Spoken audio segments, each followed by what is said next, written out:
करोमि यस्वं सकलं परस्मै नारायणायेति समर्पयामि। नमस्कार।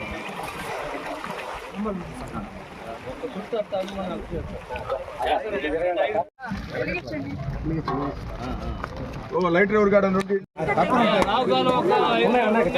మొదలు పెట్టాక పాఠం లేదు. వదిలేయండి ముందు ఒక్క చుట్టూ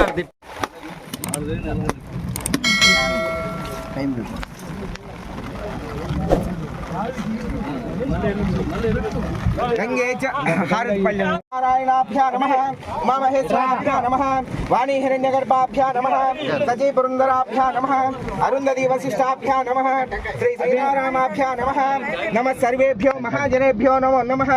अयं मुहूर्तः सुमुहूर्तस्तु। श्रीनिवासाय श्रीनिवासाय मंगलम्। आनंदकर्पूर मंगल नीराजनं दर्शयामि। दर्शनानन्तरं शुद्धाचमनीयं समर्पयामि नमस्करोमि। అది పక్కకి ఇచ్చేసాను మేడం మీరు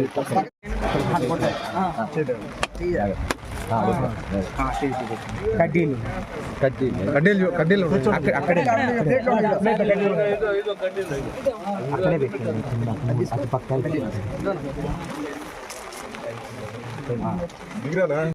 అందరికీ నమస్కారం। ఈరోజు మనకి తెలుగుదేశం పార్టీ అధికారంలోకి వచ్చినాక 11 నెలల తర్వాత రెండోసారి రైతుల కోసం ఇక్కడికి వచ్చి ఈ సదరన్ ఛానల్ ఈస్టర్న్ ఛానల్ గేట్లు ఎత్తి రైతుల ముఖంలో సంతోషం చూడటం నాకెంతో ఆనందంగా ఉంది। ఎందుకంటే గతంలో మనము బీపీటీలు పండినప్పుడు రైతులందరూ ఎంతో సంతోషంగా 4.5 పుట్టి ఎకరాకి లెక్కన కొలవడం జరిగింది। అదేవిధంగా మన ముఖ్యమంత్రి చంద్రబాబు నాయుడు గారు ధాన్యం కొనుగోలుకు ఎంతో అన్ని రకాలుగా మనకి సపోర్ట్ చేయడం జరిగింది। ప్రతి ఒక్కరికి ఆ ధాన్యం కొలుచుకొని 24 గంటల్లో అమ్మాలీతో సహా మొత్తం డబ్బులు రైతుల అకౌంట్లలో పడింది। కోవూరు కాన్స్టిట్యున్సీలో డెల్టా ప్రాంతమైన మన ప్రాంతంలో రైతులందరూ ఎంతో సుభిక్షంగా ఉన్నారు పోయినసారి। అదేవిధంగా ఈరోజు మరి మన రిజర్వాయర్లో 2.17 టీఎంసీ నీళ్లు ఉన్నాయి। ఈరోజు సదరన్ ఛానల్ ఈస్టర్న్ ఛానల్ ద్వారా నీళ్లు వదలడం జరిగింది।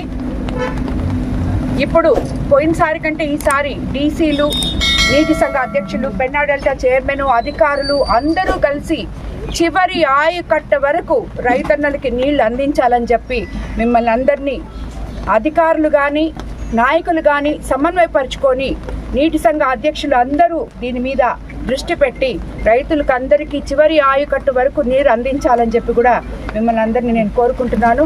ఇది మనకి ఈరోజు నీళ్ళు ఎత్తే టైమే మనకి ఈ వర్షం రావడం భగవంతుడు శుభసూచకంగా మీకు ఇచ్చిన శుభసూచకంగా నేను అనుకుంటున్నాను। రైతులందరూ మన కోవూరు కాన్స్టిట్యున్సీలో ఎప్పుడూ సుభిక్షంగా ఉండాలని ఆ భగవంతుని ప్రార్థిస్తున్నాను।